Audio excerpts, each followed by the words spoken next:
Surely you have watched chilling horror films many times about how a family moved into a haunted mansion or worse. A hunt begins in their own house for the owner. I will not hide it.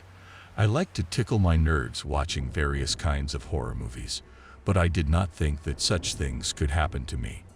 That's how I reasoned until my fate decided otherwise. I had to move from bustling Beaufort, South Carolina, to a remote place called Savannah, Georgia. It was not my fascination with historical buildings, passages, and ruins that brought me here. Everything is much more prosaic. I met a young man named Alexander on the internet, and 6 months later he took me to live with him. And he lived in a huge 2-story house, and inside the smell of extreme old age. This house was inherited by Alexander from his grandfather, a well-known veterinarian, who died with his wife right in the house, refusing to treat the diseases that had overcome him. That's how the three of us got along. Me, Alexander, and our good-natured dog Austin. And while I was a housewife, I decided to put the house in order. Alexander never touched his grandfather's things, did not move the chairs, did not rearrange them. When he saw that I was dusting the mezzanine and shifting books, he got angry. "Let's agree that you won't touch anything yet. The time will come. We will make repairs together and throw out the trash." Of course, I was offended because I wanted to please him. Oddly enough, I couldn't sleep that night. It was as if they were running along the roof with small steps and scratching with their claws, like birds. But where did such a number of them come from in the middle of the night? It seemed that someone had taken a bucket of millet or seeds and scattered them on the roof. For some reason, I suddenly felt uneasy. And then the dog began to bark excitedly. After waking Alexander up, I started telling him about what was happening on the roof, and he waved his hand, turned over, and fell asleep again. Everything went quiet as suddenly as it started, and I somehow dozed off.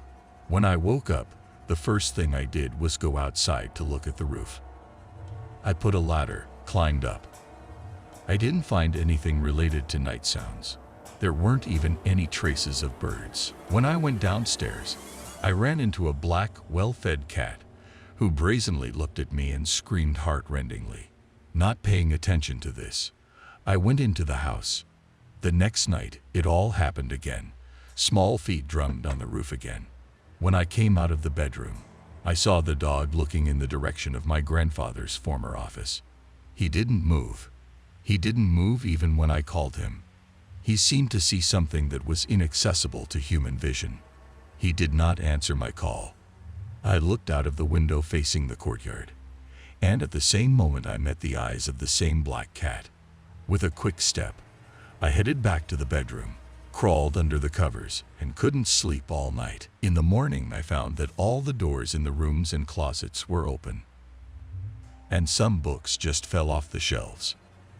I told my boyfriend everything. He did not take these fairy tales seriously. However, his mother, who came to visit us and was present at the conversation, told me an interesting story. She was not the only child in the family. There was also an older brother. His father devoted most of his free time to him, and not to his daughter. He took him to exhibitions, to horse races, and once brought him a little black kitten. My brother married a girl who was surrounded by notoriety. Gossip and rumors seemed to be innumerable. Among them were those who attributed to her a connection with evil spirits. Her brother brought her into the house, no matter how much her father resisted it. Soon after, my parents got cancer, and my brother died in a car accident. Unable to stand the grief, Alexander's grandmother died, followed by her grandfather, having driven out the hated daughter-in-law before that night again, and the same sounds again.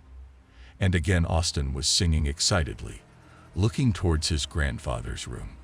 Gathering my willpower, I entered the office, which was terribly cold. The closet door was ajar. A thin white cloth was barely visible from it. I came closer.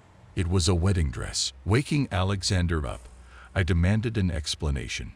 It turned out that the dress belonged to Ariel, Uncle's wife, when she was accused of wanting to bring everyone to the grave and get an inheritance. She took her things and left the house, leaving only her dress.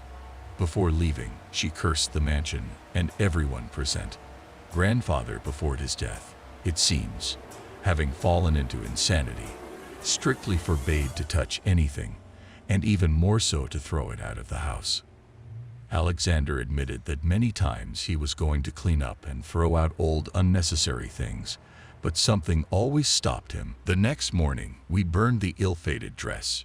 Surprisingly, it seemed to me that the house became brighter. The night terrors were no longer repeated. Austin stopped barking excitedly, and the black cat no longer caught my eye.